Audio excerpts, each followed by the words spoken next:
Bien, bonjour à toutes et à tous et bienvenue à l'Iptic Day. Avant d'entrer dans le vif du sujet avec les deux Frédéric du jour, juste un petit message. Vous l'avez aussi sur certains endroits sur les cloisons. On va vous solliciter aussi aujourd'hui, on va vous demander votre avis à certains moments de la journée sur Klaxoon. Ce n'est pas une application à installer, c'est juste un code qui vous amène vers une plateforme en ligne. Ça vous permettra de répondre à nos questions au moment où on aura des petits sondages à lancer, des petites animations. Voilà. Donc, vous pouvez scanner tout de suite le QR code et vous arrivez directement sur la page d'accueil Klaxoon. Et quand vous y êtes, vous ne touchez plus à rien, on reviendra vers vous. Donc, prenez le temps pendant cette intro, si vous le pouvez, de scanner ce QR code. À l'écran, ça devrait fonctionner. Oui, Martina ? J'ai un problème, je suis convaincue en vacances, j'ai oublié mon téléphone à la maison. Alors, tu pourras tricher et utiliser le téléphone de ta voisine si tu veux. Donc vous répondrez à deux, d'accord? Vous répondrez à deux. On va faire comme ça, il n'y a pas de souci. C'est pas grave, c'est... Sur l'écran, ça passe logiquement. OK? Alors, ça y est, bon, vous êtes tous connectés à Klaxoon. Moi, je vais surveiller ça à distance. Alors, Frédéric Larive, en tant que directeur de l'Iptic, merci de nous accueillir. Est-ce que vous pouvez nous dire, en quelques mots, pourquoi cette journée et quels sont les grands temps forts du jour, finalement? Quel est le programme? Bonjour à tous, merci d'être venus. Pourquoi cette journée? Cette journée, d'abord, c'est pour échanger. Ça va être vraiment le maître mot de la journée, c'est échanger. À la fois échanger sur la formation, les enjeux. On a quelques intervenants qui feront des focus sur des thématiques bien spécifiques. Essayez aussi de partager avec vous vos ressentis, comment ça se passe depuis 2-3 ans. On a eu quand même beaucoup d'évolutions, notamment sur les formats. Voilà, vous le savez, vous intervenez pour nous, avec nous. On faisait beaucoup de présentiel, on est passé sur du distanciel, donc comment est-ce que vous le vivez? Échanger aussi autour de moments conviviaux, parce que c'est important. Voilà, on est sorti d'une période difficile, donc on a décidé de renouer avec des journées comme ça où on se rencontre physiquement, où on pourra se voir aussi autour d'un verre au moment du déjeuner, et puis ce soir autour d'une bière pour ceux qui resteront à l'afterwork.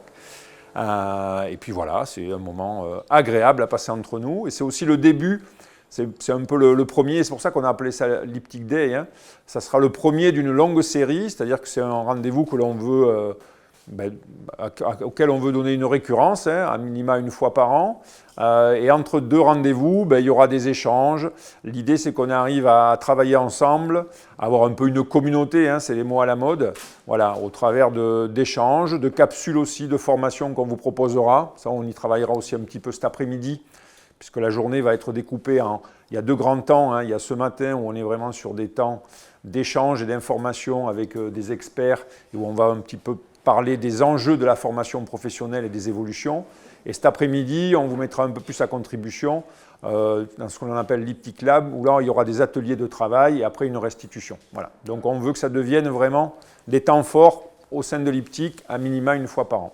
On voit le programme à l'écran, mais vous allez découvrir ça et il est affiché aussi à différents endroits de l'espace Hermès. Voilà. Merci Frédéric. Alors, dans quelques instants, on reviendra vers vous parce que vous allez partager quelques actualités fortes et quelques éléments de stratégie de l'Iptic. Mais Frédéric Lafage est également avec nous aujourd'hui. Alors Frédéric, en tant que président de la Fédération Sinov et président de l'Iptic, pourquoi vous avez tenu à être avec nous aujourd'hui? La formation, c'est un sujet qui vous tient particulièrement à cœur. Je suis venu parce qu'on m'a dit de venir. Non mais... Oh là la boutade. Ça me fait drôle quand tu me vous vois, c'est très bizarre dans ma tête. Non, c'est pas grave, c'est bien, c'est pour l'exercice. Bon déjà, merci effectivement d'être tous là. Bienvenue également. Alors oui, la formation, pourquoi c'est important? Parce que bien évidemment au sein d'une fédération, et tout à l'heure Mireille Le Petit-Colin vous en parlera, puisque c'est un des sujets sur lesquels nous sommes partie prenante à travers l'OPCO. On aura l'occasion d'en reparler, l'OPCO Atlas pour ce qui nous concerne. Et qu'effectivement, il se trouve que c'est assez particulier puisque l'Iptic, en réalité, est une filiale de la Fédération Sinov, donc c'est le bras armé, et qu'on veut de plus en plus dans une orientation stratégique. C'est-à-dire que pour nous, l'Iptic ne doit pas être juste un organisme de formation délivrant de la formation, ça c'est très bien, ça fait partie de son objet social, comme on dit, mais c'est vraiment de pouvoir répondre grâce à l'Iptic aux enjeux et aux nouveaux enjeux auxquels on est confronté, dans les sociétés, dans les bureaux d'études. Et quand je dis les bureaux d'études, c'est toujours très limitatif. On pense toujours bureau d'études d'ingénierie, ce qui était l'objet principal ou initial en tout cas de l'IPTIC. Alors qu'aujourd'hui, actuellement, à travers le numérique, à travers le conseil, à travers aussi tous les autres métiers dans d'autres branches, il y a nécessité d'apporter nos savoirs et nos savoir-faire. Donc la formation est effectivement quelque chose de très important et on va en reparler. Juste peut-être deux mots pour redire deux, trois choses sur Sinov et l'IPTIC, peut-être un peu pour les situer parce que certains connaissent et connaissent très bien la fédération, d'autres un peu moins. La fédération, c'est une fédération professionnelle qui a fêté ses 110 ans, donc c'est une vieille dame, hein, créée en 1912. Certains s'en souviennent, pas vrai Arnaud. Voilà,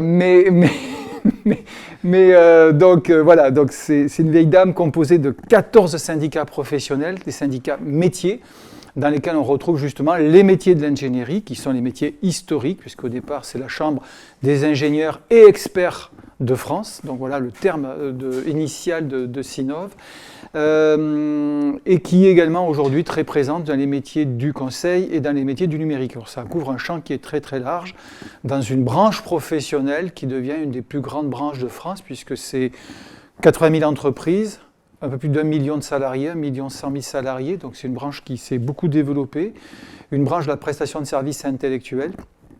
Et on retrouve donc nos 14 syndicats et nos 15 régions, puisqu'on est organisé ainsi. Vos rôles et vos missions Allez, en quelques mots, le rôle et les missions, on peut les résumer à 1. Défendre et promouvoir ce qui caractérise nos métiers. Alors nos métiers ils sont larges, c'est 180 métiers, donc c'est pour dire qu'on a un gros travail à faire, d'où l'importance d'avoir des syndicats métiers, mais on est vraiment là-dedans. Et aujourd'hui on a un positionnement très très fort au sein de la fédération qui est vraiment à être penseur et acteur des transitions. Et à travers la notion de transition, on retrouve la logique aussi de formation, parce qu'on le voit, on en parle régulièrement avec les uns et les autres, si on veut que les choses changent, il faut éduquer au sens très très large du terme, quelle que soit la méthode par laquelle on éduque, qui fait que on change nos visions du monde et donc on change nos comportements, on change la façon dont on vit notre relation au monde. Alors 13 syndicats, vous le disiez, 14. fondateurs de l'IPTIC, hein, Ouais.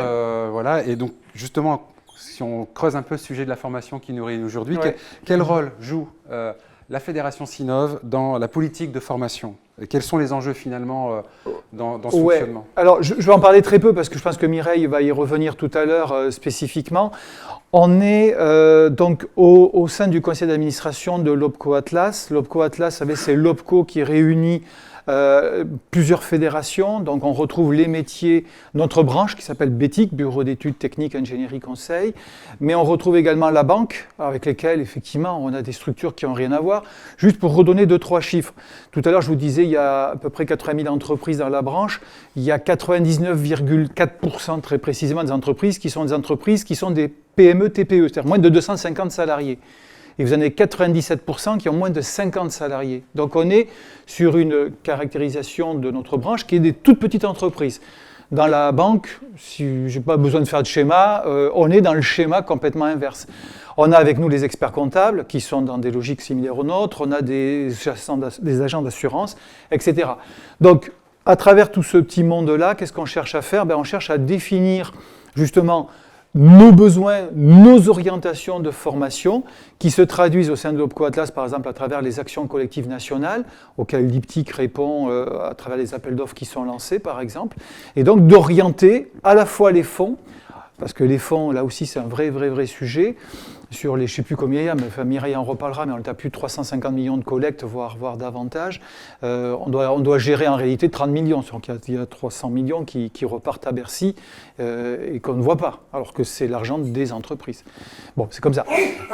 Donc comment on oriente, comment on travaille, qu'est-ce qu'on fait, et voilà. Donc on a cette partie-là, et puis une partie études, dont Mireille aussi reparlera, je pense. Vous évoquiez des transitions, certaines deviennent majeures, incontournables. Quelles sont-elles et comment vous les accompagnez? Et quel est le rôle des bureaux d'études finalement pour accompagner ces transitions? Des bureaux d'études et des entreprises du conseil des entreprises du conseil, de la prestation de services intellectuels, comme on dit, mais effectivement, on parlait des transitions numériques, écologiques ou environnementales, enfin, tout dépend qu'est-ce qu'on met derrière, sociétales en tout cas. Aujourd'hui, on a deux enjeux. Un, surtout à l'échelle des petites entreprises, il faut connaître les chefs d'entreprise à prendre un peu de hauteur. Parce que parfois, le quotidien fait qu'on ait le nez collé sur la feuille, qu'elle soit feuille de calcul ou autre chose, et donc on a du mal à sortir finalement de la logique de l'habitude, c'est-à-dire comment on travaille et comment on a toujours travaillé, et en même temps, on est victime quelque part de notre succès et donc de la relation avec nos clients. C'est-à-dire que nos clients demandent toujours à peu près à faire la même chose. Quand on parle aujourd'hui d'énergie, est-ce qu'on réfléchit vraiment en amont sur la sobriété? Est-ce qu'on réfléchit sur ça? Enfin, on voit bien, les discours d'ailleurs sont en train d'évoluer, puisque cet hiver, apparemment, je pense que là, il n'y aura plus d'éclairage, donc préparez-vous à travailler à la lumière naturelle à minima. Bon, voilà, donc on est face à ça. Donc comment nous, déjà, au niveau de la fédération d'une part, et à travers l'IPTIC d'autre part, puisque les syndicats, puisqu'on a un mode de gouvernance avec un conseil de perfectionnement et un comité stratégique, donc les syndicats, et certains ici, ils sont très actifs, proposent des actions pour relever le challenge. Donc aujourd'hui, il y a des challenges autour de la cybersécurité, très clairement. Il y a des challenges très très forts autour de la fonction RH. Tout à l'heure, je parlais rapidement là, avec Julien, c'est quoi les problématiques que l'on a? On n'a pas de problématique de carnet de commandes, enfin en tout cas pas encore. Par contre, recruter, garder, conserver, gérer, voilà. Donc on voit qu'il faut modifier les fonctions. Et on attend donc aux collaborateurs aujourd'hui, pas uniquement qu'ils soient de très bons techniciens et ingénieurs, ça c'est la base, pour ceux qui sont dans les métiers techniques, ou quelle que soit d'ailleurs la technicité dont on parle, mais qu'ils soient aussi des accompagnateurs, qu'ils soient dans une seule relation client. Donc, enfin voilà, on voit que la montée en compétence est très forte. Alors, quel est le rôle spécifique des acteurs de la formation, l'IPTIC, ses formateurs et les équipes de l'IPTIC pour accompagner ces transitions? Alors ça c'est, je pense, tout le thème de la journée, donc je vais peut-être pas le résumer en 2 phrases, mais en tout cas au niveau des enjeux aujourd'hui, au-delà de Calliope qui devient effectivement les fourches codines par lesquelles il faut passer, mais ça je dirais c'est comme toute certification, tout outil par lequel on cherche à professionnaliser les acteurs. Ce qui est important, c'est que effectivement dans votre rôle de formateur les uns et les autres, vous représentez à travers ça à la fois votre cabinet, vous représentez bien sûr l'IPTIC, vous représentez aussi la fédération parce que le lien est de plus en plus fort entre fédération et IPTIC et qu'encore une fois, on est dans une situation de transmission d'informations et de transmission de messages clés, donc de valeurs. Véritablement. Donc c'est à ça qu'il faut veiller, c'est ce qu'on essaie de faire, c'est de faire passer des valeurs et pas juste du contenu technique à travers les actions que vous menez, les actions qu'on mène les uns et les autres. D'accord, donc plus que de la formation finalement, c'est quasiment une mission de service, si ouais, je comprends bien. Oui, parce que encore une fois, l'IPTIC est un bras armé de la fédération et que ce n'est pas juste un organisme de formation, juste là pour faire du business. Autour de la formation, il y a un enjeu qui est un enjeu essentiel. C'est ce qui fait d'ailleurs qu'on accepte d'aller vers des opérations de formation qui ne sont pas toujours les plus rentables, mais qui sont utiles, en tout cas, pour nos syndicats. Ok, merci beaucoup en tout cas d'être avec nous aujourd'hui, Frédéric. Vous restez avec nous toute la matinée. Ouais. Vous aurez l'occasion, si vous souhaitez échanger avec Frédéric aussi, vous êtes là avec nous pendant la pause déjeuner. Et on va creuser le sujet de l'IPTIC. Frédéric, justement, Frédéric Lafage a posé le cadre, a fixé un petit peu aussi des attentes, un cap un petit peu aussi pour les acteurs de la formation. Il se passe beaucoup de choses dans le secteur de la formation, mais c'est le cas du coup par incidence au sein de l'IPTIC. Est-ce qu'on peut avoir quelques éléments de stratégie, quelques actualités fortes de l'IPTIC? Alors oui, en termes d'actualité, déjà, on en a parlé, il y a l'IPTIC Day, effectivement, qui nous réunit aujourd'hui. Et c'est aussi l'occasion de partager avec vous un petit peu ce qui s'est passé depuis 2 ans, un petit bilan global de l'évolution de l'IPTIC. Alors depuis 2 ans, on a connu une grande mutation, on faisait du présentiel, on ne fait pratiquement plus que du distanciel, à 90%. Donc ça nous a impacté fortement, le format pédagogique, comme disent les pédagogues, et ce n'est pas anodin pour ceux qui l'ont vécu. Il y a eu une transition, on vous a demandé des efforts, on va encore vous en demander, parce qu'on en parlait avec ceux qui sont arrivés au café un peu plus tôt. C'est une tendance qui s'installe. Ce n'est pas que nous, on ne veut pas faire de présentiel, c'est que les commerciaux pourraient vous le dire mieux que moi. Les clients sont plus enclins à garder le distanciel qu'à revenir en présentiel. Donc ça a été une grande mutation pour l'IPTIC. On a su s'adapter. On a revu aussi la voilure, donc c'est pour ça qu'on vous reçoit ici aujourd'hui. On a revu la voilure aussi sur la partie, je dirais, charge fixe loyer. Donc quand il y a du présentiel à faire, vous connaissez les locaux, vous serez dans des salles ici à l'espace Hermès, puisque dans nos nouveaux locaux, 4 rue de la Pierre-Levée, alors on est juste à côté. On a quelques images, hein, je pense, dans le 11e. Voilà. On a juste une petite salle de réunion, donc on ne peut plus vous accueillir en formation comme on le faisait avant, quand vous avez connu rue de Malte. Ça, c'est aussi une transition pour nous. On a grossi l'équipe. Alors, il y a eu beaucoup de turnover historiquement chez Iptic. Donc là, on stabilise, on a grossi l'équipe. Donc voilà, vous nous reconnaissez, on a un petit badge blanc aujourd'hui. Vous levez les membres de l'équipe Iptic là? Globalement, voilà, vous les avez là. Donc on a Florian, on a Farida, donc Florian qui est en charge de l'équipe commerce, avec David, Wesley et Farid. Donc David et Farid nous ont rejoints très récemment, il y a quelques mois. Donc ça, c'est les nouvelles recrues. On a un pôle plus administratif avec Farida, qui est arrivée il y a un peu plus d'1 an, puisqu'elle est arrivée au mois d'avril 2021, qui est en charge de la partie administration. Donc très important, Farida, parce que c'est elle qui règle vos factures. Donc voilà, si vous voulez identifier la personne, voilà, si vous voulez être gentil avec elle, aujourd'hui, il y aura beaucoup de très important. Beaucoup de petites attentions aujourd'hui, Farida, je pense. Nathan, qui lui était déjà avec nous depuis 2 ans et qui glisse sur un poste assistant administratif, mais qui était assistant des ventes. Samira, qui nous a rejoint aussi ce mois-ci, qui elle prend le poste de Nathan sur assistante des ventes. Et Assiata, qui est l'organisatrice de cette journée. Donc on peut déjà remercier Assiata pour son travail et sa préparation. Voilà.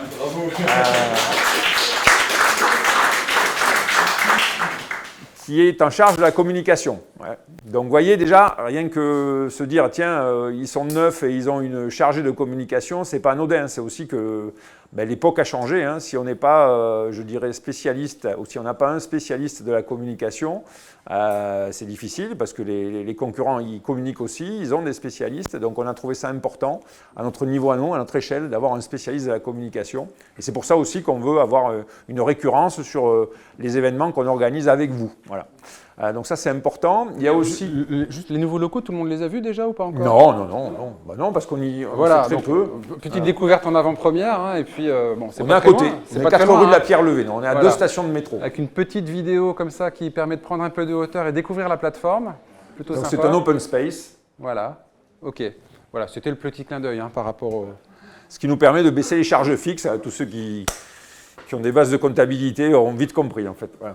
Alors Frédéric a évoqué tout à l'heure des éléments de stratégie importants. Oui. Les actions collectives nationales. Donc les actions collectives, on a toujours été positionné, Iptic, sur les actions collectives. Donc il y a eu un grand renouvellement l'année dernière.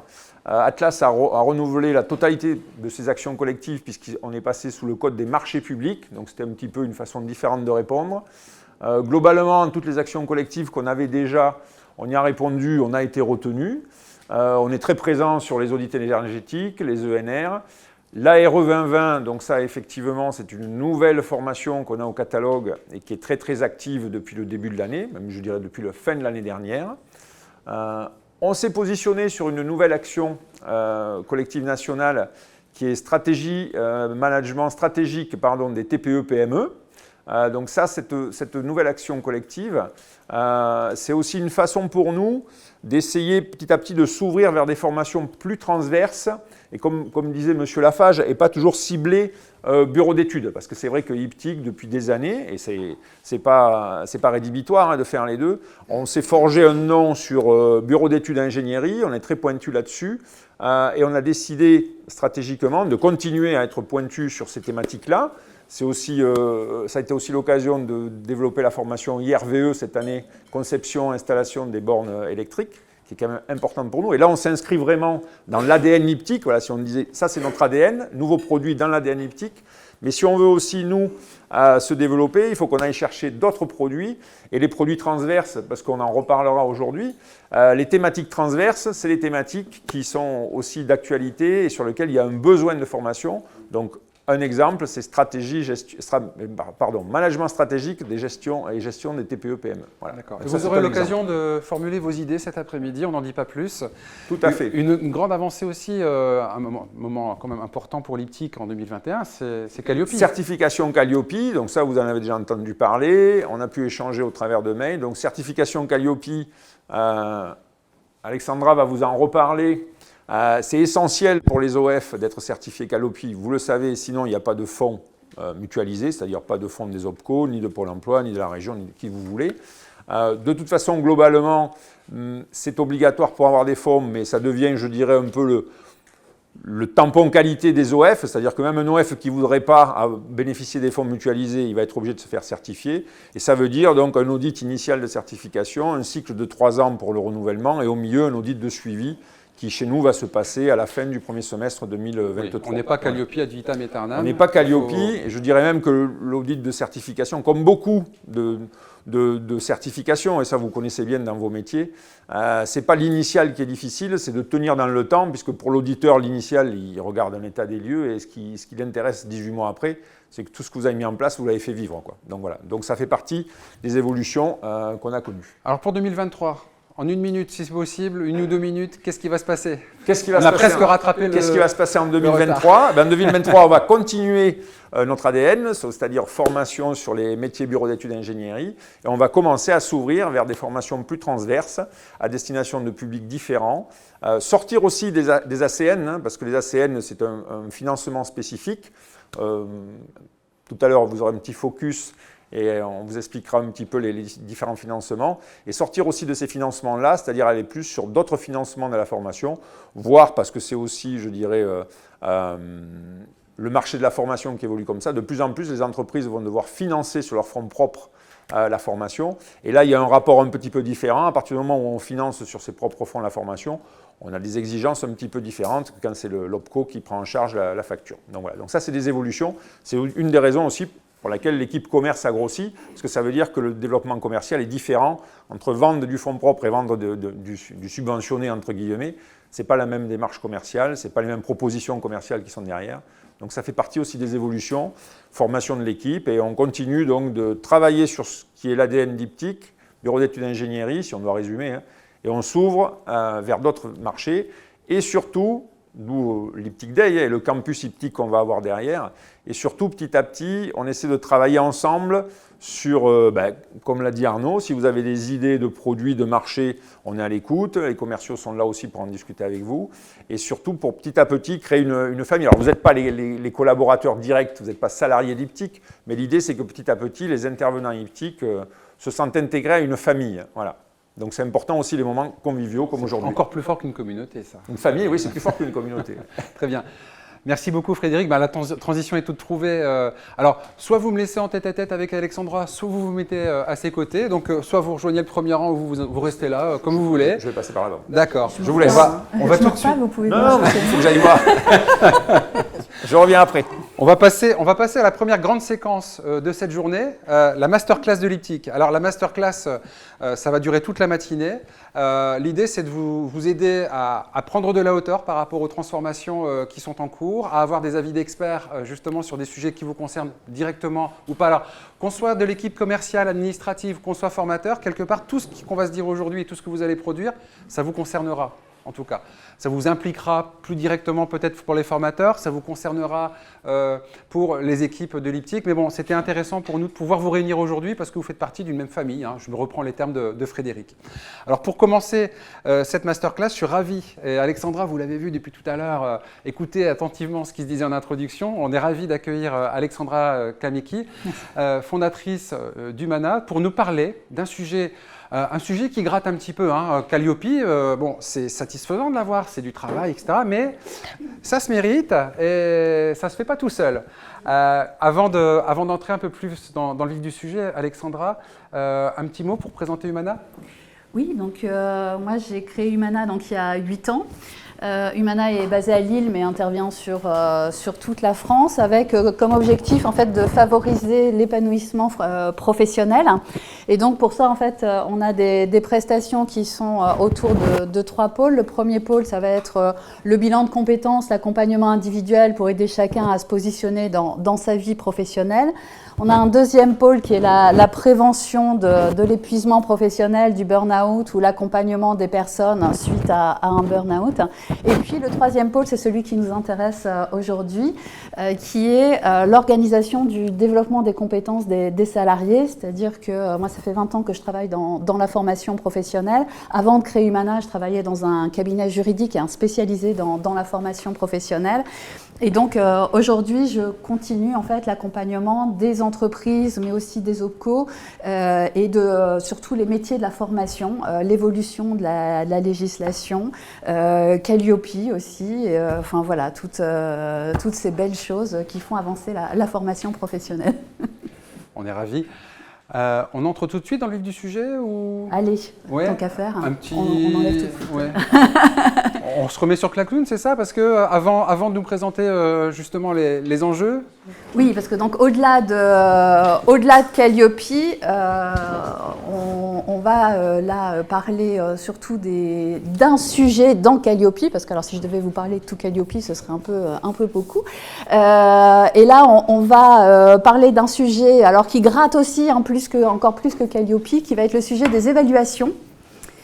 Et bien donc, avant de rentrer dans le vif du sujet, on vous propose de voir un peu ce que vous pensez des évaluations de la formation. Des questions pour vous, du coup, sur le sujet. C'est parti. Vous allez recevoir, tout le monde y est. J'ai 13 personnes, donc certains n'y sont pas. Hein. Certains n'y sont pas. On vous laisse encore quelques minutes. Les QR codes sont un petit peu partout. Si vous avez une difficulté, c'est pas grave. Vous répondez conjointement avec votre voisin. Hein. On n'est pas là pour faire du... Oui, c'est un nouvel outil. Voilà, donc je vois des nouveaux arrivés. Et il y a une première question qu'on vous pose. Vous la voyez à l'écran. Selon vous, c'est une question que nous propose Alexandra. Et ça vous intéressait, Alexandra, d'avoir ce chiffre aussi pour aujourd'hui. Sur toutes les formations dispensées par l'IPTIC, spécifiquement, quel est le pourcentage, selon vous, d'évaluation des acquis que l'on arrive à récupérer à chaud? À chaud, c'est important, hein, pas sur une période longue, mais à chaud, selon vous, sur toutes les formations dispensées par l'IPTIC, quel est le pourcentage d'évaluation des acquis que l'IPTIC arrive à récupérer à chaud? Voilà, donc on voit les progressions des votes. Vous êtes déjà maintenant 19 connectés. Ça y est, ça avance. Roulement de tambour, suspense.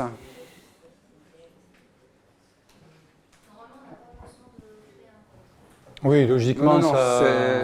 on arrive Oui, directement sur la question. Directement sur la question, oui. Ouais.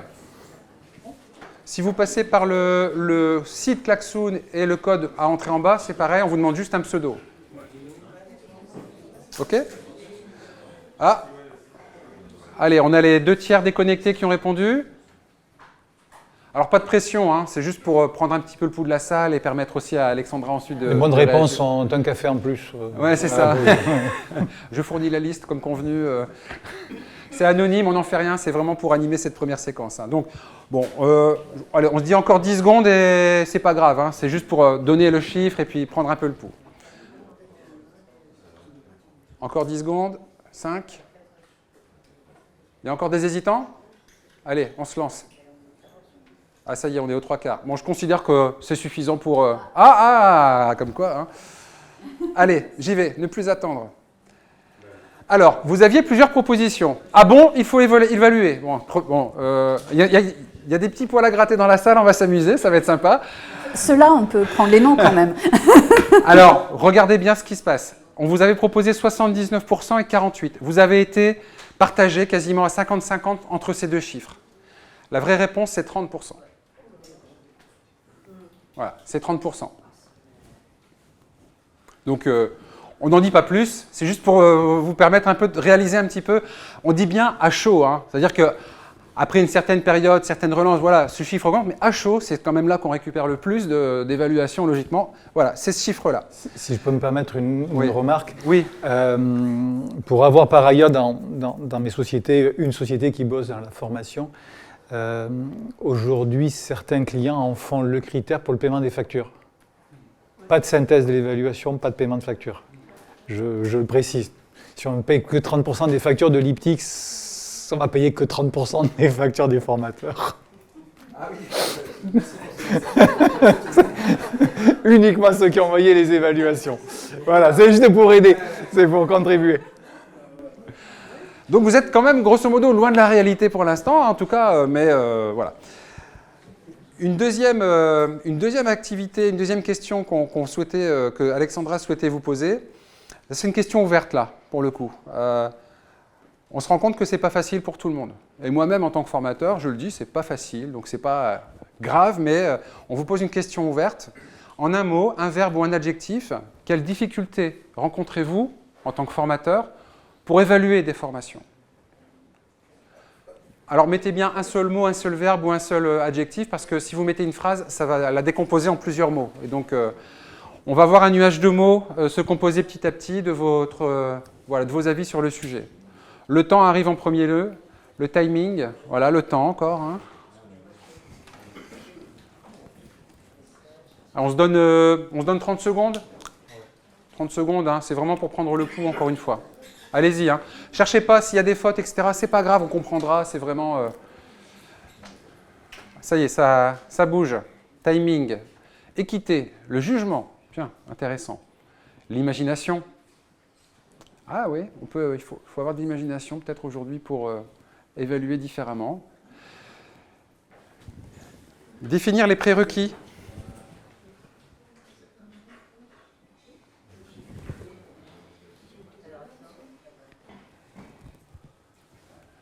Les stagiaires, parce que ça dépend d'eux aussi, hein, ça dépend de leur réponse, évidemment, si je comprends bien ça. Le recul nécessaire, les compétences, voilà, ça nécessite des compétences spécifiques, parfois même des outils. De l'imagination, de la créativité, ça tombe bien que Klaxoon les a mis côte à côte, il est trop fort. Stagiaire, jugement. Bon, on donne encore 10 secondes, si vous avez encore une ou deux idées, l'idée c'est de prendre un peu le pouls. Et de voir, vous voyez, finalement, la difficulté exprimée quand on est formateur pour faire ces évaluations-là, elle est multiple, elle est de diverses origines. Voilà. J'ai une question. Oui. Évaluation, c'est l'évaluation des stagiaires, je dirais, sur leurs compétences acquises. Ou satisfaction, ou c'est au sens large, là. Cette question était au sens large, voilà. On n'a pas précisé pour cette question. C'était au sens large. Voilà. Ok, voilà, donc on va faire une petite capture écran de tout ça, et puis, hop, on va maintenant, Alexandra, il y a des questions, des difficultés qui sont exprimées. Voilà, merci beaucoup. Et donc, je vous redonne la main, Alexandra, pour la suite. Alors, pourquoi on parle d'évaluation spécifiquement?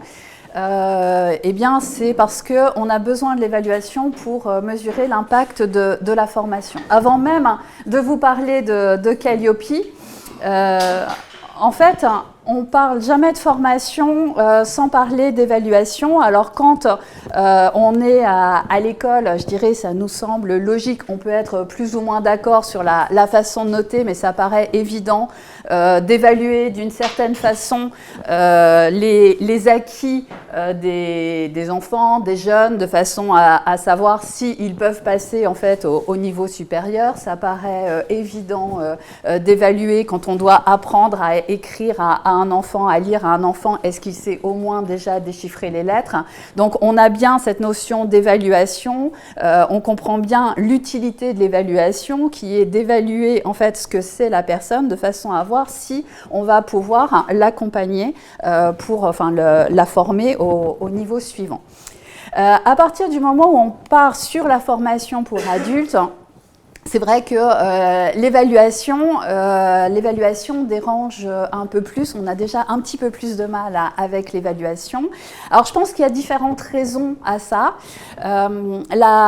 Une des raisons, c'est parce qu'en formation pour adultes, on est beaucoup plus sur des formations courtes. C'est-à-dire que sur des formations pour adultes, même quand on est sur des cursus longs, quelqu'un qui reprendrait un master, par exemple, ou en tout cas une formation qui va être sur plusieurs mois, sur une année, on peut comprendre assez bien l'utilité de l'évaluation.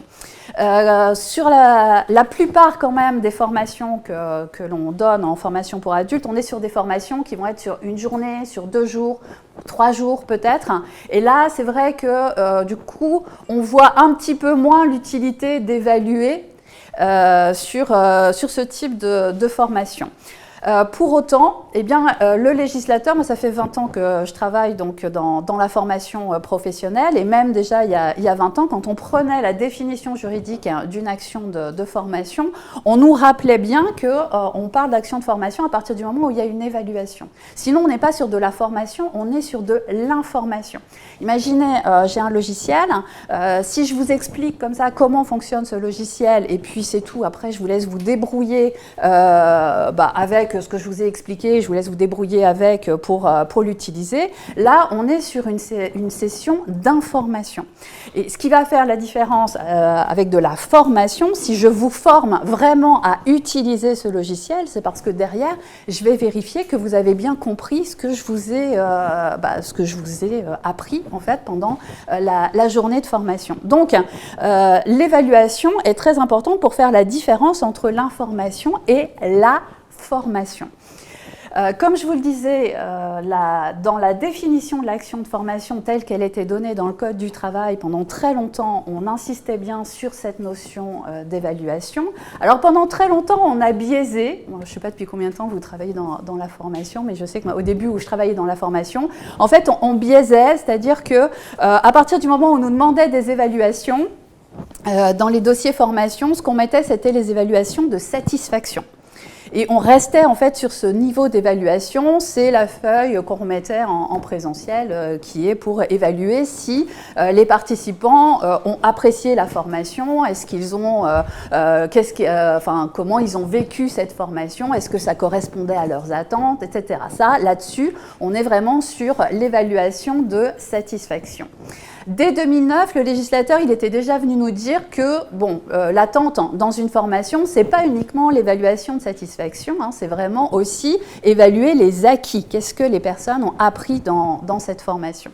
Et depuis, avec la dernière réforme de la formation, donc en 2018, alors, autant dans le Code du travail, la définition de l'action de formation s'est simplifiée et de façon à nous laisser plus libres sur la mise en place d'actions de développement des compétences.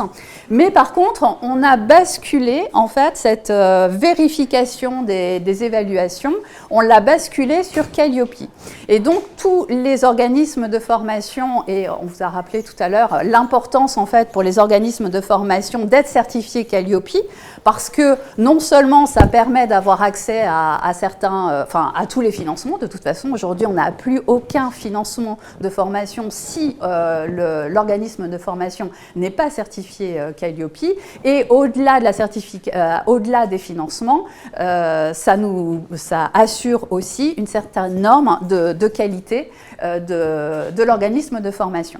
Comme Monsieur Larry vous le disait tout à l'heure, en fait, Calliope, on a un audit initial et puis après, on a des audits de surveillance. Donc, l'organisme de formation est audité en Calliope tous les 18 mois à peu près. Il y a un audit pour vérifier que toutes les actions de formation qui ont été menées répondent bien en fait aux engagements de Calliope. Donc chaque fois qu'on va avoir un audit, l'auditeur va piocher au hasard n'importe quelle action de formation et il va venir vérifier que chacune des actions qu'il a piochées correspond bien aux critères de Calliope. Et donc dans ces critères, eh bien, on va avoir entre autres l'évaluation. Alors, que vient nous dire Calliope en fait en matière d'évaluation? Vous allez voir qu'il y a quand même une logique dans ce qui nous est demandé dans l'évaluation dans Calliope. Calliope part du principe que quand on met en place une action de formation, on part d'un besoin client. Le client exprime un besoin et on nous demande, on demande à l'organisme de formation d'analyser ce besoin exprimé par le client. À partir de l'analyse de ce besoin, on va créer un programme de formation et la première chose qu'on va mettre dans ce programme, ça va être les objectifs de formation. Quels sont les objectifs de la formation que l'on va créer pour ce client ? Et c'est la première fois où déjà Calliope attire notre attention sur l'évaluation, puisque dans l'indicateur 5 de Calliope, on nous dit bien attention, quand vous mettez en place des objectifs de formation, il faut que les objectifs soient opérationnels et évaluables. Et d'ailleurs, l'auditeur va vérifier qu'on a bien évalué ensuite chacun des objectifs que l'on a mis. Alors c'est pour ça d'ailleurs que beaucoup d'organismes de formation qui avant faisaient des programmes avec, pour une journée de formation, on pouvait parfois avoir 8, 9 objectifs, voire 10 objectifs. Aujourd'hui, on a tendance à réduire le nombre d'objectifs parce qu'on sait que chaque objectif qu'on met, on doit l'évaluer Oui, donc derrière. c'est aussi une sorte de contrat d'engagement avec ses clients, Oui. avec Calliope et avec soi-même finalement. Exactement. Donc ça, c'est déjà le premier point sur lequel on fait attention sur l'évaluation. Ensuite, on nous parle d'évaluation des prérequis. Prérequis, c'est un mot qui est apparu dans votre nuage de mots. Et en effet, Calliope vient de dire, bon, bah, à partir du moment où j'ai défini une action de formation, eh bien, comment je m'assure que les personnes qui s'inscrivent à la formation, qui viennent à la formation, ont bien le niveau pour pouvoir suivre cette formation. Et donc, comment j'évalue les prérequis, alors soit au moment de l'inscription, idéalement. L'évaluation, ça commence aussi avant. Oui, ça peut commencer avant. Au pire, si on ne l'a pas fait avant, alors dans la logique Calliope, il faut que ce soit fait avant. Au pire, quand ce n'est pas fait avant, on peut aussi le faire en début de formation pour voir quel est le niveau en fait, des participants au moment où on commence la formation. Et ça va nous permettre de voir la différence de niveau entre le début de la formation et la fin de la formation. On fait notre formation et donc après notre formation, eh bien, il nous est demandé de faire des évaluations. Et des évaluations, vous voyez que j'ai mis un S, un grand S majuscule parce qu'il n'y a pas qu'une seule évaluation, il y en a plusieurs. Donc dans ce qui est demandé par Calliope, on a l'indicateur 11 de Calliope qui nous dit bien que eh bien, on doit... Ah, c'est ça qui ne marche pas. On a l'évaluation, donc... C'est le contraste. Alors, oui. Je vous explique, le contraste de l'écran ne nous permet pas de voir qu'il y a une flèche ici qui va vers les objectifs. C'est ça. Donc, en fait, l'indicateur 11 de Calliope nous dit bien, en premier, ce que vous devez évaluer, c'est l'évaluation de l'atteinte des objectifs. Donc, c'est là où je vous avais mis une belle flèche qu'on ne voit pas. Et c'est logique, finalement. On a déterminé les objectifs. Pour répondre aux besoins du client, on s'est dit qu'il fallait atteindre ces objectifs. Donc, ben, la logique, c'est de regarder à la fin de la formation, est-ce que les participants ont bien acquis les connaissances, les compétences qui sont en lien avec les objectifs que j'ai déterminés au départ. Et donc là, on est bien sur l'évaluation des acquis. Et on est bien sur de la qualité, pas sur de la quantité. On est d'accord qu'il ne faut pas s'en fixer trop des objectifs finalement. C'est ce que je disais tout à l'heure. C'est pour ça, en fait, que réfléchir à l'évaluation, ça se réfléchit dès la conception de la formation et même la création du programme de formation. On va faire très attention aux objectifs qu'on met. On évite d'en mettre trop et on met des objectifs qu'on sait pouvoir évaluer à la fin. Ça permet d'être réaliste aussi du coup. Oui, plus réaliste peut-être. Oui, ça permet d'être plus réaliste et de voir aussi comment la formation va s'appliquer aussi réellement sur le petit jeu deviné. La formation ne devient pas non plus le certificateur dans ce cas-là. Pardon ? Pourquoi le centre de formation ne devient pas en même temps le certificateur? Le certificateur... C'est-à-dire pour une qualification. Quand vous rentrez dans un cursus scolaire, j'ai passé mon bac, j'étais dans une institution, dans une école pour 3 ans, en terminale. C'est l'école qui m'a délivré, c'est l'État qui délivre le diplôme, mais c'est là où j'ai été formé que j'ai récupéré le diplôme. Bah ça peut être le cas. L'organisme de formation peut avoir des formations qui sont certifiantes. Ou qualifiantes ou certifiantes. Ça, c'est tout à fait possible. Alors, attention, quand on parle de certification Calliope, on n'est pas sur le même type de certification, en fait. C'est ça, c'est là où on peut faire une erreur. Quand on parle de formation certifiante ou qualifiante, hein, c'est une formation qui va amener derrière un diplôme, un CQP ou autre. Où là, l'organisme peut en effet faire passer le diplôme. Une formation, alors que Calliope, je ne suis pas du tout là-dessus. C'est Calliope, en fait, c'est une norme qualité. Donc, c'est forcément un certificateur externe qui vient... C'est un peu comme les normes ISO, en fait. Hein, c'est la même chose. Oui, moi, j'ai une question, puisque là, c'est bien beau, c'est bien propre, voilà. Par contre, est-ce que Calliope, je dirais, prévoit le cas des formations qu'on fait de plus en plus dans des domaines techniques où c'est presque tout sur mesure, où je dirais c'est déjà pas évident de monter la formation et l'évaluation, moi quand j'ai 4-5 personnes, moi je sais s'ils ont évolué, je dirais c'est l'objectif lui-même, ça veut dire que c'est quelque part pour les gens ridicule, hein, entre guillemets, d'évaluer s'ils ont bien compris ce qu'on a fait et s'ils sont autonomes. C'est des adultes et puis dans certains domaines, ben, quand on passe le jour avec des gens, un groupe de 5, je ne sais pas, moi, on le sent, on le sait. Vous le savez, le formateur le sait, les participants le savent, mais l'organisme de formation a besoin d'une preuve, en fait.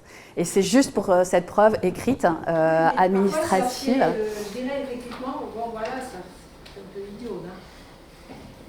Ben, on peut faire des évaluations pour qu'on ait une réussite de 30%, hein, et aucun problème, hein, ça on sait faire. Ok, c'est autorisé. Alors oui, je vais être honnête, hein, la plupart du temps, surtout sur des formations courtes, des formations techniques, la plupart du temps, oui, c'est ce qu'on va faire. L'auditeur qui vient, ben, il comprend rien là-dedans. En plus, complètement. Alors je précise juste que vous aurez un temps de questions-réponses. Vous aurez l'occasion de poser vos questions à la fin. Je ne vais pas préciser, désolé, mais il n'y a pas de souci. Donc, on a cette évaluation où je viens évaluer que j'ai bien atteint les objectifs de formation. Et donc, j'ai une autre évaluation. Donc là, je vous ai fait une flèche hein, qui va entre évaluation et besoin du client. Les autres évaluations qui sont demandées par Calliope, c'est dans l'indicateur 30, le recueil des appréciations des parties prenantes, que ce soit les participants, les formateurs, les commanditaires, les financeurs. Vous voyez qu'on insiste bien sur les évaluations. Alors, tout ne dépend pas du formateur, hein. Tout ne relève pas du formateur. C'était juste pour vous montrer. Donc, en tant que formateur, eh bien, on a 2 évaluations à faire en fin de formation et qui sont très importantes pour garder la certification Calliope. L'évaluation des acquis où je viens prouver que j'ai bien atteint les objectifs, ou en tout cas j'ai avancé sur l'atteinte des objectifs de formation. Et la deuxième évaluation, ça va être l'évaluation de satisfaction. Savoir comment les participants ont vécu cette formation. Une fois qu'on a posé ce cadre-là, Alexandra, quelles sont les grandes évolutions finalement, enfin c'est pas quelles sont les grandes évolutions, mais en quoi finalement l'arrivée la montée en puissance de la formation à distance ou des formats hybrides a bousculé un petit peu la donne, rendu les choses peut-être plus compliquées ou nécessité des adaptations pour les formateurs? Alors, pour les évaluations, c'est vrai que donc, depuis 2 ans, on est beaucoup passé sur des formations au format digital. Donc il a fallu qu'on s'adapte plus ou moins facilement. Et eh bien, il y a des avantages, des inconvénients en fait dans la partie évaluation sur la formation digitale. Dans les inconvénients, en fait, vous les avez très bien notés dans le nuage de mots. Hein. Dans le nuage de mots, vous avez parlé de temps, je crois. Bon, après, c'était avoir... Il y avait compétences, il y avait l'équité. Enfin, du coup, j'ai pas... il y avait pardon ? Les prérequis, savoir évaluer les prérequis. Oui. Il y avait aussi les stagiaires eux-mêmes. Hein, parce que voilà, on peut mettre tout en place. Peut-être que... Oui. Comment rendre ça davantage possible? Alors, ce que disait Madame, en fait, par rapport, et ça rejoint peut-être en fait ce que vous disiez, les stagiaires, c'est le fait que clairement, on n'aime pas être évalué. Hein. Enfin, personne n'aime être évalué. Et donc, il y a cette difficulté-là aussi en tant que formateur, en fin de formation, de venir dire bon bah voilà, maintenant, je dois faire une évaluation des acquis, et on a l'impression un peu de les repositionner. Ce que je disais tout à l'heure, on a un peu l'impression de les repositionner à l'école, alors qu'on a tout fait pendant la formation pour que ils ne se sentent pas à l'école justement parce qu'on est sur autre chose. Donc il y a cette difficulté-là. Alors moi c'est vrai que du coup je préviens dès le début de la formation, je dis attention, à la fin de la formation vous aurez un quiz d'évaluation. Bon je suis désolée hein, mais de toute façon je suis bien obligée pour Calliope, on est obligé de le faire. Donc voilà, c'est pas contre vous, c'est vraiment juste pour garantir la certification qualité de l'organisme de formation. globalement, ce qui est le plus difficile en fait dans l'évaluation, et ça que ce soit en distanciel ou que ce soit en présentiel, c'est le temps aussi que ça prend, parce que évidemment ça prend du temps. Et c'est pour ça que je vous disais tout à l'heure, l'évaluation ça se réfléchit dès la conception de la formation, dès la création de la formation, on réfléchit forcément à comment je vais évaluer, qu'est-ce qui va être le plus simple pour moi comme technique d'évaluation par rapport à cette formation-là, et quand je vais créer ma formation, quand je crée mon séquentiel de formation, eh bien, forcément, je sais que je vais avoir un quart d'heure peut-être en fin de formation qui est dédié à l'évaluation. Pourquoi le faire tout de suite? Pourquoi le faire tout de suite? Pour être sûr de ne pas être pris par le temps à la fin. On répond plus, enfin, il y a plus de participation à chaud comme ça. On voyait 30% tout à l'heure à chaud pour l'iptyque. Oui, alors parce que c'est vrai que on peut se dire, alors surtout en distanciel, on peut se dire bon voilà, on a fini la formation, on va se déconnecter et puis derrière vous avez le questionnaire. Dès que vous êtes déconnecté, je vous invite à remplir le questionnaire d'évaluation. Clairement, ça ne fonctionne pas. C'est-à-dire qu'à partir du moment où les personnes, même si les personnes vous disent oui, promis, je le fais tout de suite, en fait, à partir du moment où je me déconnecte de la formation, je suis rattrapée par les mails que je n'ai pas traités dans la journée, je suis rattrapée par tout mon quotidien et clairement, l'évaluation derrière même si au moment, pendant la formation, les participants sont vraiment de bonne foi quand ils vous disent oui, je vous promets, je vais le faire. En fait, en réalité, ça ne se fait pas. Donc, on sait, et ça, il n'y a pas qu'à l'iptyque, hein, c'est vraiment pour toutes les formations, on sait que si on veut avoir une chance que l'évaluation soit remplie, eh bien, c'est un temps qui doit être pris dans le temps de formation. Donc, ça veut dire qu'en tant que formateur, eh bien, moi, je sais que quand je fais une formation, sur ma dernière journée de formation, je sais que la dernière demi-heure de formation, j'ai ma conclusion, j'ai ensuite l'évaluation des acquis, j'ai un tour, alors ce qu'on appelait le tour de table avant, que j'appelle le tour de Zoom maintenant, et j'ai ensuite l'évaluation de satisfaction. Voilà, c'est des temps que je dois prévoir qui sont en moins sur ma dernière journée de formation. Des inconvénients, mais des avantages aussi? Oui, alors heureusement, il y a des grands avantages à être en formation en distanciel quand on parle d'évaluation des acquis. Parce qu'en formation distancielle, eh bien, on a plein d'outils qui sont ludiques et qui nous permettent du coup de faire une évaluation qui passe mieux. Là, vous utilisez Klaxoon. Alors, je vais reprendre l'idée de Klaxoon. Si vous utilisez Klaxoon pendant votre formation, vous pouvez aussi, à la fin de la formation, prévoir un petit quiz sur Klaxoon. C'est rapide.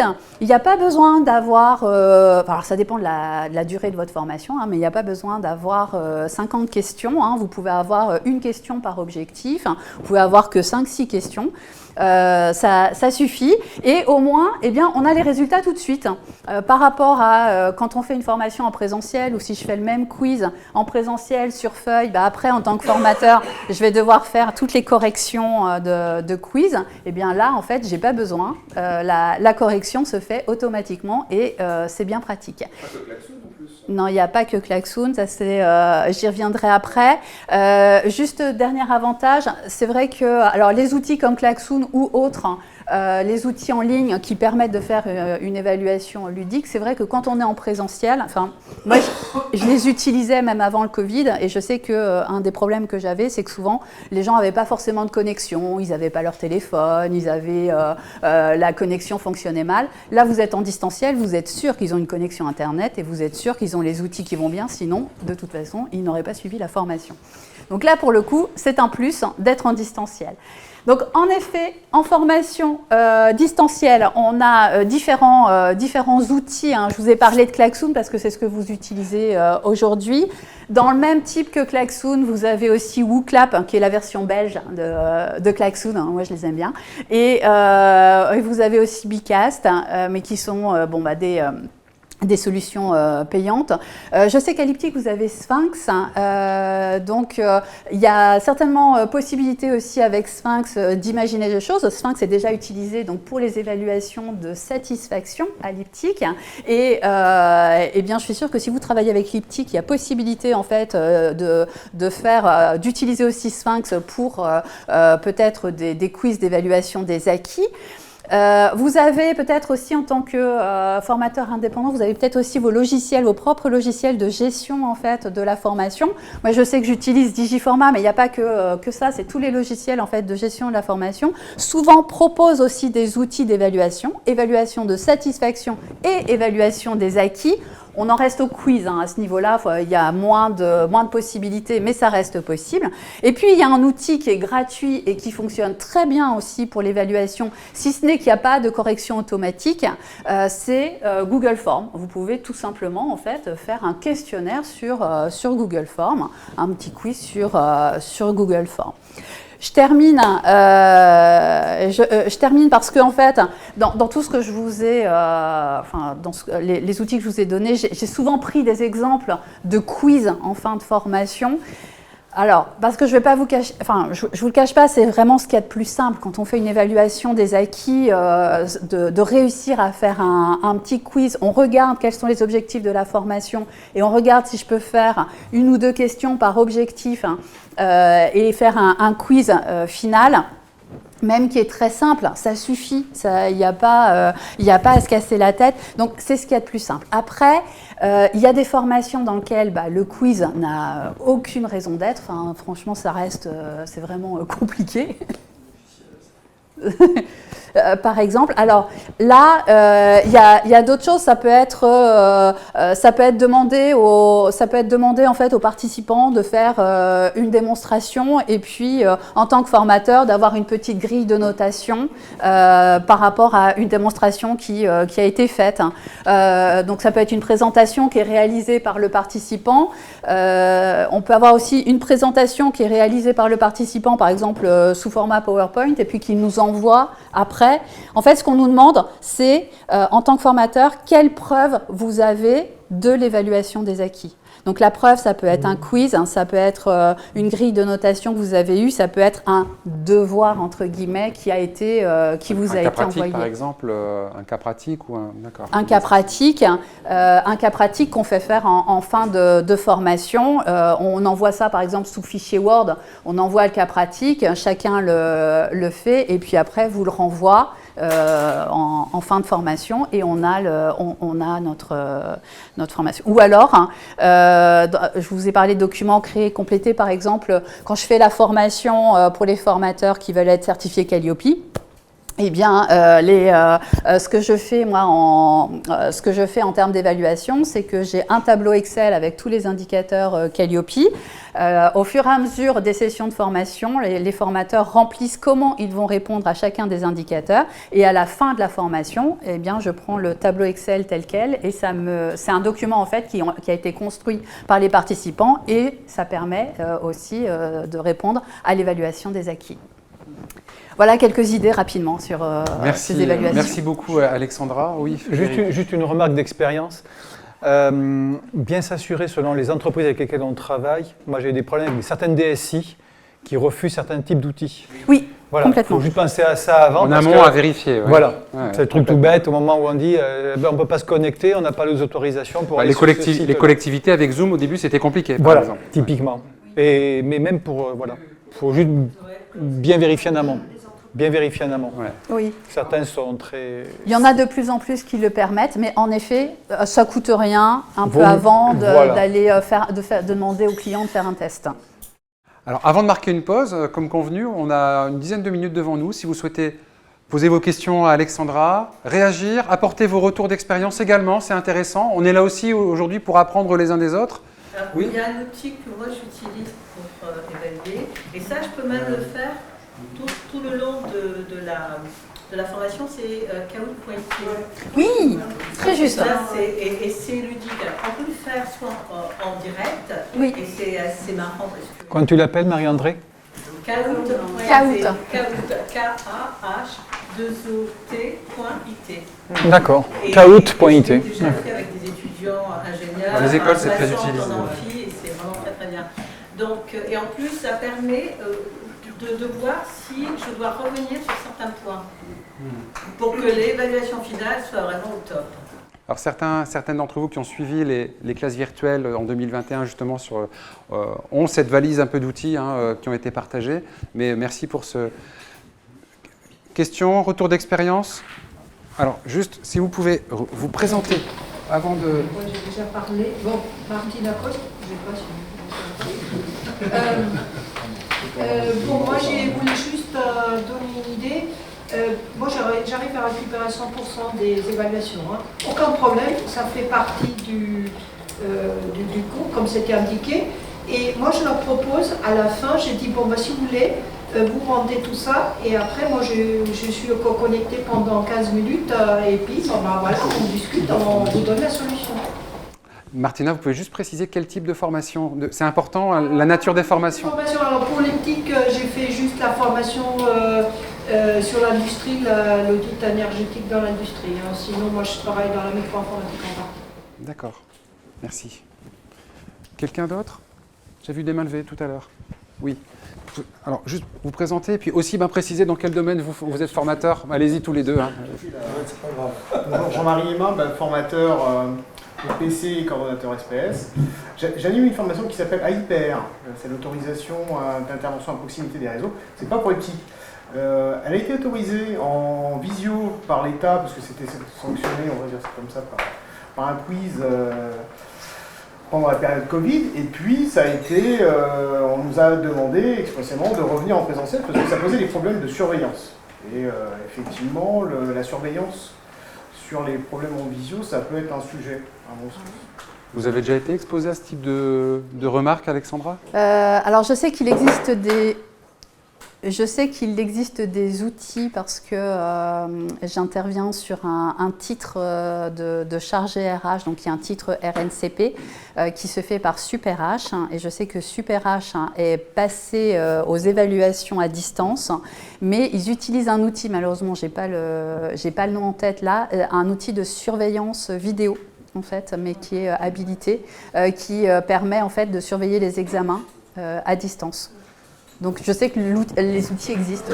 Des outils existent, alors il faut l'autorisation des stagiaires, et puis il faut que ce soit inscrit dans la convention de formation aussi. Bien sûr, bien sûr. Effectivement, ils seront filmés éventuellement. Bien sûr, ou, il faut l'accord. Surveiller à distance. Ouais. Donc ça... Michel, vous vouliez poser une question? Présentez-vous et puis sur quel type de domaine vous intervenez? Je fais une formation sur un logiciel de calcul thermique et en fait l'objectif c'est que les stagiaires savent faire une étude. Donc en une demi-heure je ne peux pas valider le fait qu'ils fassent une étude. Donc quand j'ai affaire à des étudiants, je fais de la formation pour des étudiants du même type, je leur laisse un cas de type et il faut qu'ils me le renvoient avec des modifications. Sauf qu'il faut courir après les cas types. Bon, comme c'est des étudiants, ils ont besoin d'une note, donc le prof leur rappelle qu'il faut faire une note. Et j'ai un peu de mal à faire de l'évaluation sur les formations que je fais. Parce que, sur cet exemple des cas pratiques notamment, où on attend un retour et un travail en asynchrone. Voilà, en asynchrone, et ça, c'est les professionnels, ils ont un peu de mal à rentrer dans ce cadre-là. Et j'ai du mal à savoir ce qu'il faut faire et comment le faire bien. Il y a des techniques pour fiabiliser les retours comme ça, quand on demande des exercices En tout cas, ça doit être une problématique que vous rencontrez souvent avec C'est une problématique qu'on a systématiquement. En fait, ce que je rencontre de temps en temps malgré tout, c'est qu'il y a des stagiaires qui ont des questions à poser après, qui me rappellent et on fait de la formation complémentaire, off. Oui. Mais qui ne rentrent pas dans l'évaluation. Donc ils ont vraiment un souci, qu'ils n'arrivent pas à fonctionner, ils finissent par rappeler. Et d'imaginer de dire j'accède à la deuxième partie du contenu de la formation que si j'ai rendu le premier cas. Dans ces cas. Ça peut être, oui, ça peut être quelque chose comme ça. En tout cas, c'est réussir à faire un exercice. Alors, est-ce que c'est un exercice plus léger? Est-ce qu'il y a possibilité de faire un exercice plus léger qui est peut-être donné dès le début de la formation et de dire, bah voilà, vous savez que vous aurez cet exercice-là à me rendre en fin de formation. Mais après, je ne sais pas combien de temps dure votre formation et comment... là, ça, oui, ça... Quand on a un devoir à rendre pour le mettre le lendemain matin, on fait le soir. Hein. Ouais. Malheureusement. Mais ce qu'on arrive à avoir ça change, avec hein. les étudiants, c'est vrai que dans la formation adulte, on a plus de mal à l'obtenir. Mais c'est pour ça que je pense que le fait que maintenant il y ait une obligation, ce qu'on appelle Calliope, si vous voulez, pour les centres de formation, ça va quand même aussi nettoyer aussi pas mal de formations qui étaient faites comme ça, à la légère, par des centres, par des gens peu ou pas qualifiés. Je pense pas que j'ai quelque chose à ça. Si on augmente, ça va monter. C'est intéressant. C'était pas un des objectifs aussi de l'État, finalement, de faire un peu le ménage, parce que c'était foisonnant quand même, plus qu'aujourd'hui le marché de la formation. Oui, c'était... mais c'est un objectif non affiché, donc normalement, je suis obligée de vous répondre non. Ça détruit quand même le business des petites structures, ça il faut le voir. Et si on n'avait pas l'IPTIC, on n'avait pas, avec sinon mis en place l'hébergement, Calliope, moi, je ne sais pas, ça fait 30 ans que j'ai fait des formations, et dans des branches où je suis quasiment le seul à faire, pour des très grands, voilà, et ça c'est quand même, c'est pour nous. Et là, bon voilà, c'est ce qui se passe. Hein. Et heureusement qu'on a une petite qui est là. Mmh. Une autre question, un retour d'expérience? Si vous pouvez vous présenter. Pierrick Monteil, donc je suis intervenant sur les problématiques formation éclairage, CO et BIM également. Ce que l'on met en place, nous, sur nos interventions, pour compléter la problématique de dépôt, de preuves et de réalisation de formation, c'est qu'on intègre ça dans des séquences e-learning sur Digiformant, pour le nommer, un scénario déposé, avec une zone dédiée à du dépôt de documents, dans la séquence e-learning des évaluations, éventuellement du complément avec des instructions. Enfin, tout un scénario qu'on maintenant met en place sur nos formations. Et avec ce type de plateforme, on peut automatiser des relances, on peut... ce temps aussi du formateur, on entendait tout à l'heure, c'est compliqué de marquer un peu à la culotte, hein, on pourrait dire ça comme ça. Ça, c'est des choses qui peuvent être prises en charge, automatisées aujourd'hui? Oui, ce genre de plateforme permet ça, mais je rejoins ce que dit madame, ça veut dire que derrière, non, mais ça veut dire qu'il faut investir dans ce genre de plateforme, c'est pas gratuit, et que il faut pouvoir le faire. Frédéric, un complément? Oui, deux réactions, peut-être une par rapport à la remarque de Martina. Bien évidemment, à partir du moment où on crée une qualification, quelle que soit la qualification, ceux qui ne l'ont pas trouvent toujours difficile le fait de l'obtenir. En même temps, n'oublions pas qu'on est dans un monde dans lequel on demande sans arrêt de montrer patte blanche. On le voit y compris dans les bureaux d'études. Là, on parle de Calliope, mais quand on parle d'OPQBI, l'OPQCM, enfin, quand on prend tous les éléments de qualification aujourd'hui, ça devient... Alors après, on peut faire des grands débats là-dessus, mais on voit que ça fait quand même partie des éléments qui sont nécessaires. Nous ne sommes pas dans des professions réglementées. Le diplôme n'est pas la preuve de la qualité du travail qui est fait, hein, ne l'oublions pas. On en a la preuve tous les jours là aussi, donc il ne faut pas se tromper.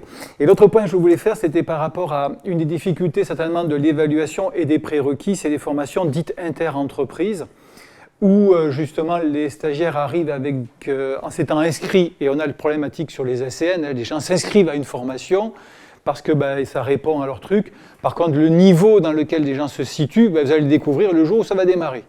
Et là, on peut avoir des écarts qui sont assez rédhibitoires et du coup, l'évaluation est d'autant plus compliquée parce que voilà, on voit bien que la manière dont tout a été mis en œuvre au départ ne favorise absolument pas l'évaluation finale.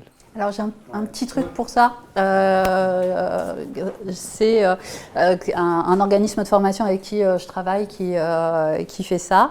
En fait, alors l'évaluation, ils font l'évaluation par quiz. Il se trouve que les formations se prêtent à l'évaluation par quiz. Hein, et ce qu'ils font, c'est qu'ils font au début de la formation le même quiz que celui à la fin de la formation. Et du coup, ça permet de voir, dans tous les cas, ça permet de voir l'évolution des compétences de la personne sur ça.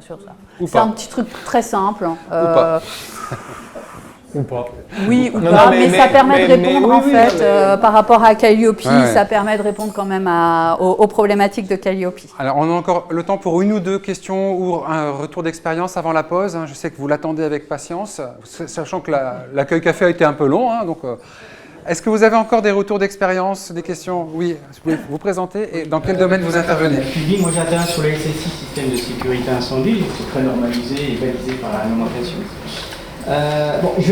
J'aime bien la dernière remarque, l'évaluation avant-après, comme ça on voit cette logique et cette progression qui peut être faite. Là, on voit la différence entre le mieux et le parfait. À qui veut-on faire plaisir? À nous-mêmes, en disant, ah bah, ils ont compris, aux stagiaires, aux chefs d'entreprise, ou simplement, entre guillemets, enfin, je crois qu'il y a un mélange de tout ça, répondre à une demande de Calliope.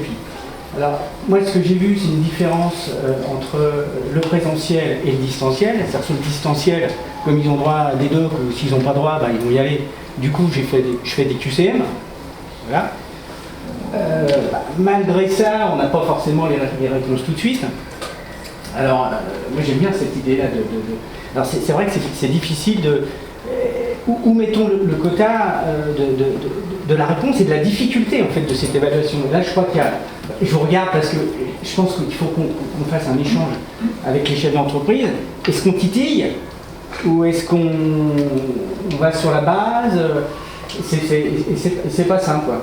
Et moi, voilà, le ressenti et l'expérience pour synthétiser, c'est par rapport au distanciel, bah, le QCM, ça me paraît le plus simple, quoi, parce que les gens, bah, ils coupent la caméra, voilà. Les études de cas, moi c'est deux fois 2 jours, bah, s'ils ont 1 mois de délai, est-ce qu'ils ont vraiment fait eux-mêmes l'exercice ou est-ce qu'ils l'ont partagé avec des collègues? Et bah, voilà. Alors après c'est leur propre honnêteté intellectuelle à voir. Enfin voilà, tout ça est compliqué, mais je pense qu'on est tous confrontés à ça. Merci. En tout cas, des éléments de questionnement qui pourront peut-être nous servir pour le reste de la journée. Alors, une dernière remarque. Si, c'est parce qu'en fait c'est enregistré, on a besoin du son. Et tout ce que vous direz ne sera jamais retenu contre vous, évidemment. Alors, Marie-André Prévost. Alors, moi, j'interviens sur différents types de formations sur plan de gestion, que ce soit la paye, le contrôle de gestion, le processus budgétaire. Et j'ai trouvé avec mes étudiants, pour le quiz en ligne, quand on faisait les formations en ligne, c'est que j'utilise Kahoot, mais je le mets en désordre. Donc, ils ont beau être ensemble ou se connecter, de toute façon, ils n'auront pas les mêmes questions en même temps. Donc voilà, il y a des astuces. S'ils doivent répondre de manière synchrone, c'est ça, hein, en même temps, d'accord. Voilà. Donc je mets 1 heure de départ, ensuite 1 heure de fin. Ah, je pense que Frédéric a des leviers de tricherie, non? Non, du tout. Non, mais ça me rappelle d'un seul, moi, d'un prof de maths qui nous permettait, pendant qu'on était en train, pendant 4 heures, de plancher sur les trucs, il dit, vous prenez vos cahiers, vos bouquins, il n'y a pas de problème. Donc on peut prendre tout ce qu'on voulait, ça ne servait à rien, vu les trucs qu'ils nous posaient de toute façon. Voilà. Le quiz de début et de fin, effectivement, c'est très bien parce qu'on voit l'évolution. Alors c'est vrai que de temps en temps, ils paniquent parce qu'ils disent oui mais bon, on n'a pas encore vu le programme, etc. Mais je leur explique effectivement que ça permet moi de voir l'évolution et en plus en justificatif. Moi je leur dis toujours, ça m'arrange si en début vous n'avez pas bon à tout parce que sinon ça veut dire que j'ai rien à vous apprendre. Je suis bien embêtée. Mais il peut y avoir une faille, c'est-à-dire s'ils savent qu'à la fin, il peut y avoir une faille, parce que s'ils savent qu'à la fin, ils vont avoir la même évaluation, ils doivent la préparer aussi. Oui, bien sûr. Donc, mais alors, ce qui est intéressant aussi, c'est que quand ils savent sur une question qu'ils n'ont pas su répondre, du coup, ils vont être particulièrement attentifs pendant la formation à aller chercher la réponse. Voilà. Est-ce que c'est pas de l'apprentissage, ça, finalement? Déjà, c'est déjà une façon d'apprendre. Les équipes commerciales, administratives, la com aussi, Elliptic, si à un moment donné aussi vous avez un retour d'expérience, si vous sentez des choses sur le marché, chez vos clients, vos prospects, n'hésitez pas aussi à apporter un retour d'expérience. Hein. Je ne vous le dis pas forcément pour le sujet de maintenant, mais pour la suite, vous êtes aussi concernés, donc n'hésitez surtout pas. Merci beaucoup Alexandra, merci, on peut la remercier. Et d'autant que ce n'est pas fini, on vous retrouve sur une deuxième séquence collective après la pause. Et donc, bonne pause à toutes et à tous. Et on se retrouve, attendez, hop, à 11h. Voilà, donc vous avez une vingtaine de minutes. À tout de suite.